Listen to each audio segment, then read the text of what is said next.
Sejam bem-vindos a mais uma correção, comentários, pitacos, observações, recomendações sobre provas de vestibular, né? E aqui para quem pretende, né? Pretende e vai fazer a segunda fase da Unesp. Hoje, né, eu queria comentar um pouquinho sobre a prova de conhecimentos específicos, né? A segunda fase aí do vestibular da Unesp. Nesse caso aqui, a segunda fase do vestibular de 2022, tá? A gente vai conversar um pouquinho sobre as características dessa prova. Antes da gente olhar para a geografia aí na prova da segunda fase, tem algumas coisas que eu queria observar aí com vocês. A primeira delas, né, é que a prova é difícil. Não tenham ilusões, né? A Unesp tem feito aí um movimento de deixar a geografia mais difícil. Já na primeira fase desse ano foi difícil e muito provavelmente na segunda fase vai ser difícil. E assim, geralmente a pessoa que faz as questões da segunda fase é a mesma que faz as questões da primeira fase. Então o cara foi lá e pesquisou um determinado tema para fazer as questões da primeira fase. Provavelmente você vai encontrar questões do mesmo tema na segunda fase, só que são as questões mais difíceis ainda. É uma prova bem abrangente, então dá para falar assim, ó, estuda a geografia do Brasil, estuda a geografia física, estuda meio ambiente. Na verdade, como vocês vão ver daqui a pouco, tem questões de temas bem diferentes aí, não tá tudo numa mesma linha da geografia ou numa mesma área de entendimento aí da geografia. São menos questões, né? Porque os alunos têm que fazer redação. Então vamos lá, né? Vamos dar uma olhadinha. Ó, eu tenho um amigo aqui querendo participar da aula. Ele vai ficar me azucrinando. Esse é o Faísca, o gato do meu filho. Eu tô bem. Fala oi, Faísca. Tchau, gente. Tchau, Faísca. Tchau, gente, não, né? Porque eu ainda nem falei o que eu precisava falar. Então vamos lá. Então vamos descendo aqui a prova. Eu já disse isso em vários outros momentos, né? Eu faço prova diferente, obviamente, de quem está na Instiga, né? Então eu leio a prova com calma, eu leio as questões das outras disciplinas. Às vezes faço, né? E sempre aproveito os textos para aprender alguma coisa. Eu achei muito legal aqui na prova de português, né? Essa tirinha aqui dos malvados. As aberrações que a guerra só produz.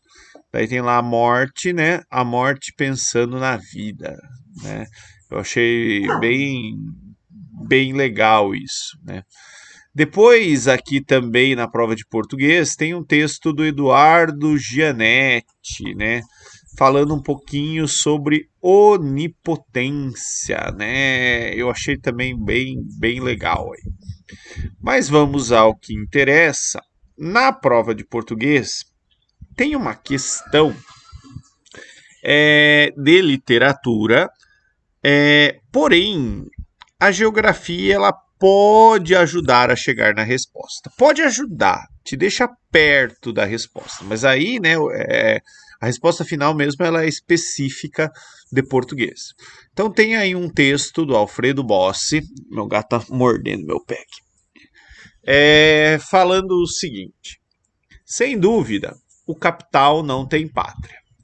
E esta é uma das suas vantagens universais que o fazem tão ativo e irradiante. Mas o trabalho que ele explora tem mãe, tem pai, tem mulher, tem filhos, tem língua e costumes, tem música e religião. Tem uma fisionomia humana que dura enquanto pode. E como pode? Já que sua situação de raiz é sempre a de falta e dependência. Narrar a necessidade é perfazer a forma do ciclo entre a consciência narradora que sustém a história e a matéria narrável sertaneja opera um pensamento desencantado, que figura o cotidiano do pobre em um ritmo pendular. A chuva, da chuva à seca, da folga à carência, do bem-estar à depressão, voltando sempre do último estado ao primeiro. É a narração que se quer objetiva da modéstia dos meios de vida registrada na modéstia da vida simbólica. O comentário se aplica com precisão à obra. Então, olha só.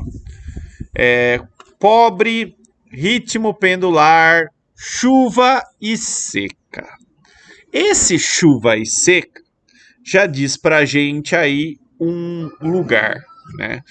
Das obras que estão aqui, a gente vai ter, né, se passando ali no sertão, tem aí chuva e seca, Vidas Secas, de Graciliano Ramos, e Os Sertões, de Euclides da Cunha. Mas, professor, e o Grande Sertão Veredas, de Guimarães Rosa? O Sertão das Veredas é o Cerrado, é o sertão de Goiás, né? Lembra que a vereda é um brejo ali, um afloramento de água, né, em área de cerrado. Então, Guimarães Rosa não se aplica aí na nossa dúvida, tá? Macunaíma, Mário de Andrade está na Mata Atlântica, né? Outra coisa aí. E Hora da Estrela, de Clarice Lispector, se eu não me engano, se passa em ambiente urbano, tá? E aí vem a parte de literatura. Então, assim, a geografia te deixa, né, entre Vidas Secas e Os Sertões. A literatura, né, se você for ler lá Graciliano Ramos, se você for ler Euclides da Cunha, ela vai te dar essa resposta, né? A resposta aí é letra A, Vidas Secas do Graciliano Ramos, que aliás ele era comunista, se eu não me engano. E além dessa pista aí do capital que explora e tudo mais, né? A história de Vidas Secas ela é bem cíclica, né? Como ele está falando aí. Os Sertões de Euclides da Cunha ele tem uma outra divisão, né? Se eu não me engano, é o meio, o homem e a guerra, né? Então, o primeiro capítulo ali do livro se fala exclusivamente sobre a paisagem do sertão, o segundo se fala sobre as pessoas, né? E o terceiro vai falar da Guerra de Canudos, né? Que também vai estar teria que falar de outra coisa, né? Então aqui ó também sertaneja, enfim, né? Vidas Secas aí do Graciliano Ramos. Mas lembro, né? Sem a literatura não dá para fazer essa questão só pela geografia, né? A geografia dá uma ajuda aí para você talvez chutar melhor se você não conhecesse. Na prova de história tem uma questão aqui na página 9, questão aí 23. E eu vou comentá-la porque ela envolve um tema de atualidade, né? Estátuas famosas da cidade de São Paulo, como a do Bandeirante Borba Gato, em Santo Amaro, na Zona Sul, e a de Bartolomeu Bueno da Silva, no Parque Trianon, na Avenida Paulista, ganharam um adereço macabro nas últimas semanas. Com o objetivo de ressignificar a história das figuras que elas representam, um grupo de manifestantes colocou caveiras em frente a essas estátuas e as fotografou. As fotos viralizaram nas redes sociais.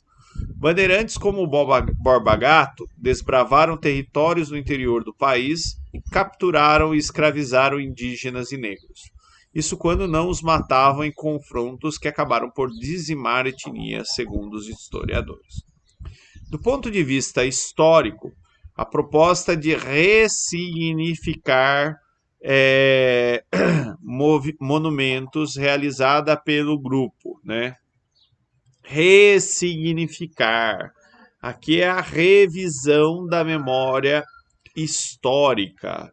É a letra C, né? Esse movimento de queda de estátuas, de população querendo mudar nome de rua, praça, de falar, pô, essa figura histórica ela não era tão legal assim, à luz do que a gente entende hoje, né? É um movimento bem recente aí, né, de 2020 para cá. Em geografia a gente também discute um pouquinho dessa ressignificação, tá? Não é transferência da história, da prática do cancelamento, né? Não entende a função da história como a celebração de mitos do passado, pelo contrário, né? Não está celebrando, está revendo. Demonstra a percepção otimista e ufanista, também não, né? Tô falando, meu, esses caras são mó xarope. E mostra clara descrença na história e valorização do trabalho de artistas consagrados. Não tem nada a ver com o que está sendo falado aí no texto. Continuando. E aí, né, a gente chega na geografia. A primeira questão, eminentemente de geografia, embora a história poderia ajudar a responder, meu gato está me atazanando aqui. É a 29. Então, aqui, questão 29. As razões para condenar a medida variam bastante e, em muitos casos, não representam um gesto de apoio ao governo cubano, mas sim, no caso de muitos países europeus. Alemão! Alemão é meu cachorro, desculpa. Mas sim, no caso de muitos países europeus, indicam uma contestação ao fato de que os Estados Unidos limitam a possibilidade de empresas de outros países a fazer negócio com a ilha, ou de que esse embargo serve como um perigoso precedente de medidas unilaterais coercitivas. A política estadunidense tratada no excerto foi motivada pelo quê? Então ele está falando aí o texto sobre o embargo dos Estados Unidos a Cuba. A questão ela foi muito inteligente, assim, né? Se eles falassem de crise dos mísseis, né, você meio que matava isso, porque já associava ao Kennedy, que acho que foi o presidente que implementou aí o embargo, tá? Mas assim, pela época histórica, em 1920, Cuba ainda era um quintal dos Estados Unidos, né? 1910, 1940 também. Aqui, né, a resposta é década de 60, pela estatização de bens de empresas americanas em Cuba, né? Foi uma das retaliações. Tem a ver também com a crise dos mísseis, tem mais coisa aí, né? Mas tudo começa, né, com esse processo de estatizar, né, empresas dos Estados Unidos sediadas lá em Cuba. E década de 80, né, a União Soviética já estava em decadência, né? E aí tem um outro contexto mundial, né? Mas o embargo ele começa na década de 60. E aí vem a próxima questão, né? Questão 30. Analise o mapa que se refere ao índice medido no ano de 2017. E aí a gente olha, né? Tem várias cores aqui para esse índice. O pior vai de 2,87 a 3,52. Né? O melhor vai de 5,18 a 5,86 e esse seria um índice que vai de 1 a 7. Considerando a espacialização dos dados e conhecimento sobre globalização, o índice medido em 2017 e um dos fatores mensurados por ele em cada país são, respectivamente. Bem, lembra que eu falei que a prova é difícil. Isso aí é um negócio que a gente não fala. Tá? Não dá tempo, isso nem está no material aí de geografia. Tá? Mas tem coisas aqui que estão no material e você pode ir eliminando. Por exemplo, índice de Gini, né? E índice de desenvolvimento humano, IDH. Esses dois índices a gente fala deles, né? E os dois vão de 0 a 1. Né? Então os valores de DH eles estão entre 0 e 1. Aqueles com melhor IDH, que mede qualidade de vida, vão estar perto de 1, os piores vão estar perto de 0. Gini é o contrário. né? Gini mede concentração de renda, desigualdade, né? Então, quanto mais perto de 1, mais desigual. Quanto mais perto de 0, mais igual. Mas, de qualquer forma, os dois vão de 0 a 1. Então, a gente já pode eliminar a letra B e a letra D, porque aqui o índice está indo de 1 a 7. Além disso, se a gente olhar aqui, tem desenvolvimento sustentável e biodiversidade. Desenvolvimento sustentável e biodiversidade, né? Se biodiversidade fosse uma coisa boa aí, né? Ele estaria perto aqui do melhor e o Brasil com certeza estaria nessa posição, porque a gente tem biodiversidade, né? O outro aqui, consumo de recursos naturais e padrões de consumo. Aqui a gente até pode falar, o mundo desenvolvido, que está destacado, né? Ele tem, né, um alto consumo de recursos naturais. Mas, por exemplo, ele não destaca aqui China e Índia, que são países muito populosos e pelo tamanho da sua população também teria um alto consumo. Tá?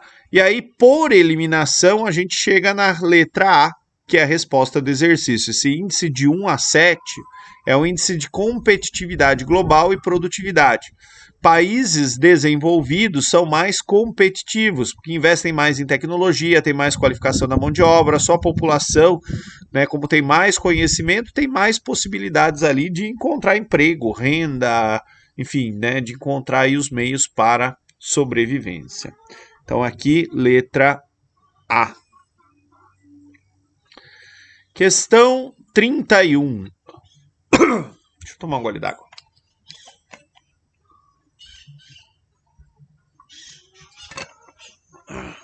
O Brasil se consolidou na DIT, Divisão Internacional do Trabalho, enquanto exportador de produtos de baixo valor agregado e que podem ser estocados por um certo período de tempo sem perder a qualidade.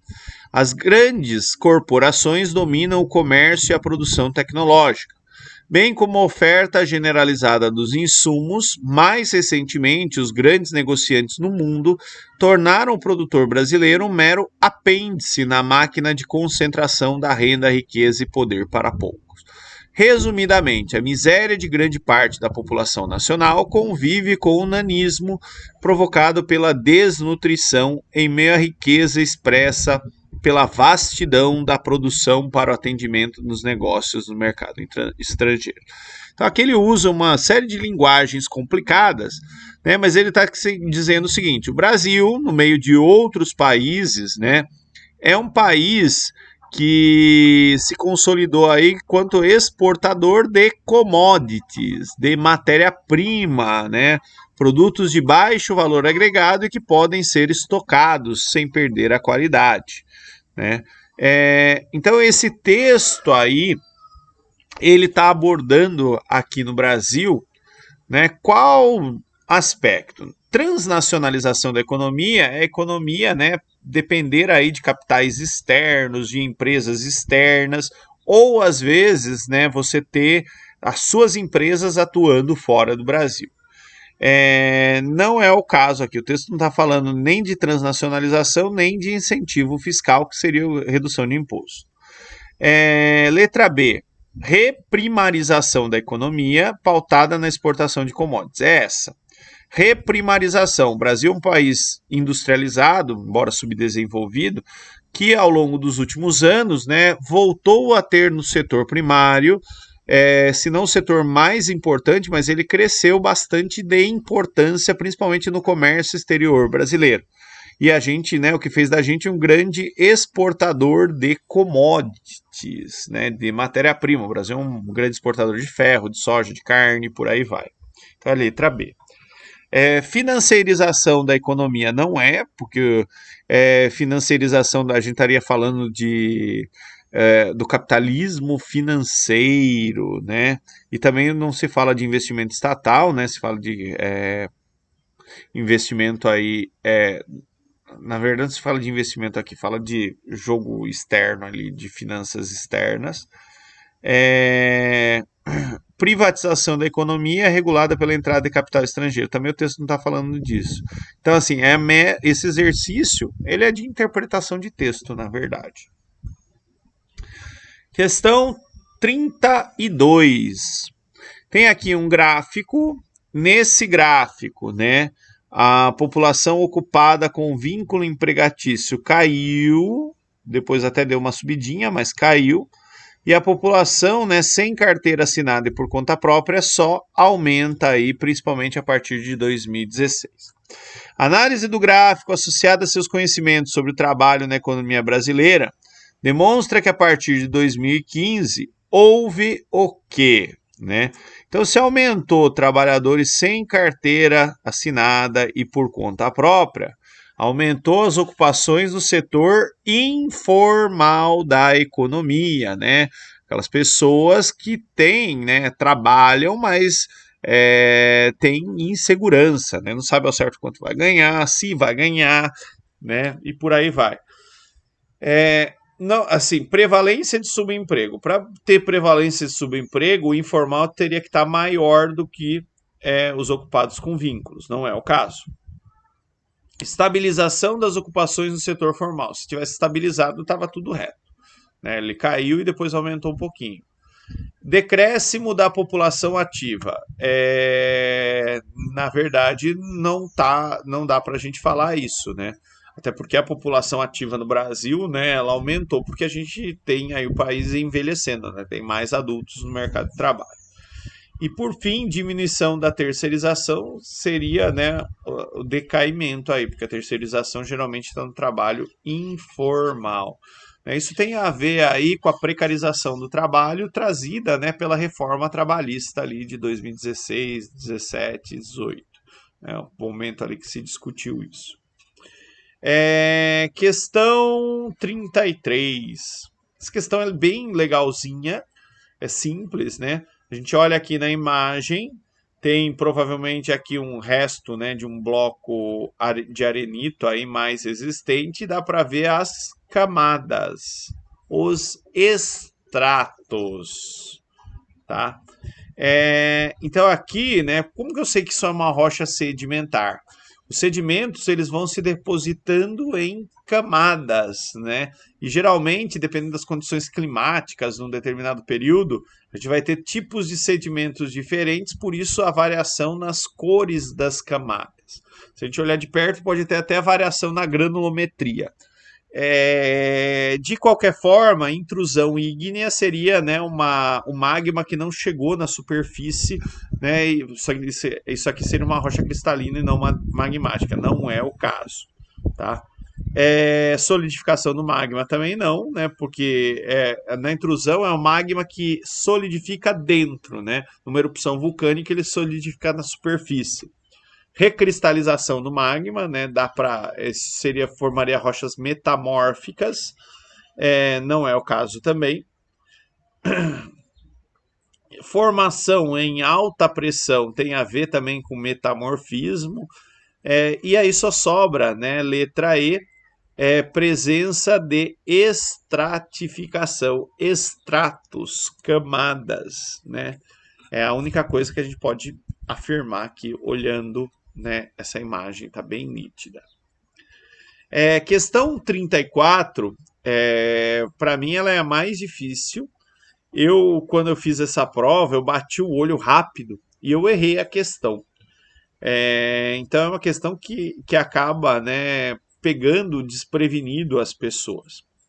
Solos zonais são aqueles bem desenvolvidos com os horizontes A, B e C bem diferenciados. Eles se desenvolvem mais frequentemente em declives suaves, com boa drenagem e sobre material de origem exposto por tempo suficientemente longo para ação no intemperismo. O exemplo de solo com as características apresentadas no excerto é hidromórfico, localizado em áreas alagadas. O hidromórfico é o solo, um dos exemplos seria o solo de aluvião. O rio sobe, deposita sedimentos, né, e vai formando aí o solo. Só que acontece o seguinte, aqui ele fala que os horizontes são bem diferenciados, né, e tem boa drenagem. Então uma área alagada ela não tem boa drenagem, né? Ela vai formar em um solo pantanoso com um horizonte O, com bastante matéria orgânica na superfície do solo. E não é o caso aí daquilo que está sendo dito. Mas assim, quando eu fiz rápido, eu marquei essa, tá? Mas não é a letra A, justamente, né, porque ele fala que o solo é bem boa drenagem, tá? E os horizontes estão bem desenvolvidos, né? No solo de aluvião, geralmente tem uma camada bastante grande aí de matéria orgânica. Letra B, salino localizado em lugares áridos e semiáridos. Aí ele não está falando de sal, tá? Então também não é o caso. E geralmente o salino, né, envolve ou a água que se aprisiona numa determinada localidade, forma ali uma lagoa e depois ela seca, ou às vezes a irrigação com água de poço, que também não foi dito nada disso.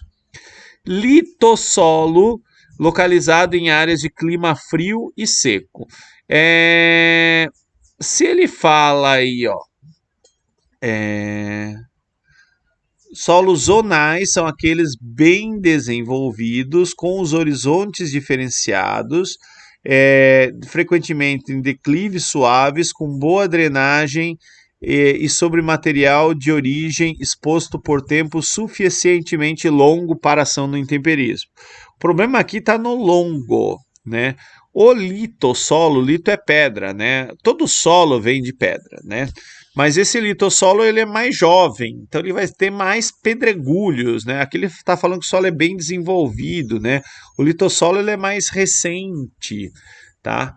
É a letra D, latossolo localizado em lugares de clima quente e úmido.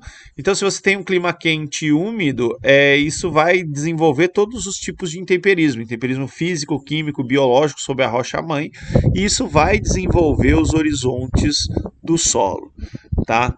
E por fim, a letra E, o calcimorfo, localizado em lugares ricos em calcário.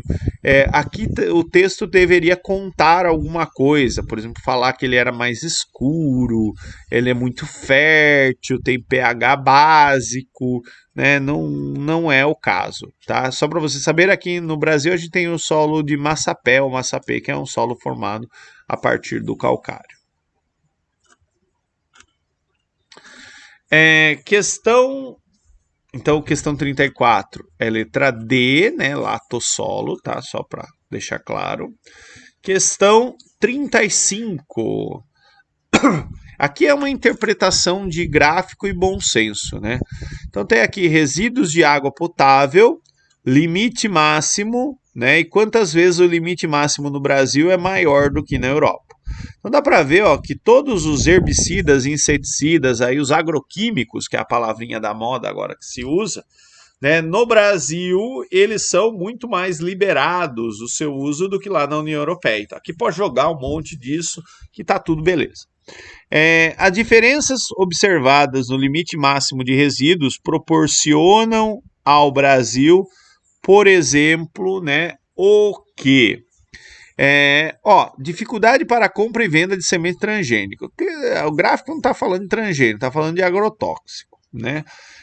Controle sobre a manutenção e conservação da biodiversidade. Na verdade, não, né? Se a gente está usando muito agrotóxico, a gente não está conservando a biodiversidade, está matando, né? Porque junto com a lagarta que come lá o pé de soja, a gente mata besouro, mata uma série de outros bichinhos no ambiente ao entorno que são bacanas, né?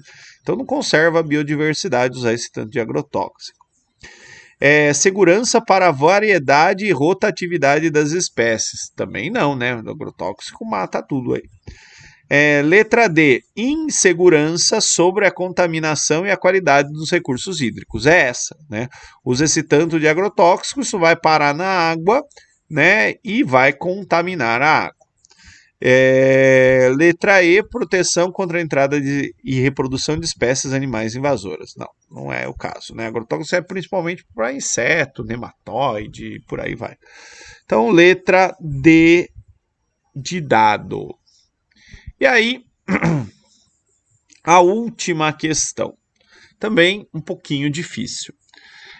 Atenta às questões ambientais do planeta, a ONU propôs no final da década de 80 uma avaliação dos impactos antrópicos no clima, e com esse objetivo foi criado o quê? Né? Então aí a gente tem que... o objetivo dessa questão era ver se vocês estão atentos ao noticiário. Olha, tá falando aí, ONU, avaliação dos impactos antrópicos do homem sobre o clima. Né?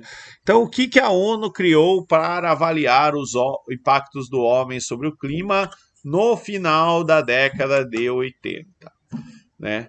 Então, assim, Programa das Nações Unidas para o Meio Ambiente, responsável pela implantação de medidas de exploração do espaço não prejudiciais ao clima mundial. Está fora disso, né? Impactos antrópicos no clima. É a letra B, Painel Intergovernamental de Mudanças Climáticas, o famoso IPCC, que aparece todo ano, tem relatório do IPCC, e aí notícias aí sobre mudanças climáticas. Relatório, uma ou duas vezes por ano tem esses relatórios do IPCC, tá? É a letra B. As outras, né? Escritório das Nações Unidas para a Coordenação de Assuntos Humanitários, responsável pelo acolhimento das pessoas, né? Também não. O texto fala avaliar impactos antrópicos do clima. O que faz isso é o IPCC, um relatório, um estudo sobre, né, impactos do homem do clima. Isso aqui é uma outra coisa. Fórum das Nações Unidas sobre Floresta, também não é avaliação dos impactos do homem no clima. E Conselho Econômico e Social também não é isso, né? Não é uma avaliação dos impactos antrópicos do clima, que faz sentido aí, letra B de bola. Então a geografia ela se encerra aqui. E eu queria comentar uma última coisa, que nessa prova os alunos têm que fazer redação. E a redação ela foi muito legal. O tema aí da redação, né, é tudo bem não estar bem, né? Aqui eu tinha até uma outra aqui dos malvados. Todos tomam remédios, ninguém tem o direito de ficar triste. Isso não é triste? Não há como saber, né? Porque a pessoa se entupiu ali de remédio. Então tem vários textos, várias coisas, né? Tudo bem não estar bem. A tristeza em tempos de felicidade compulsória.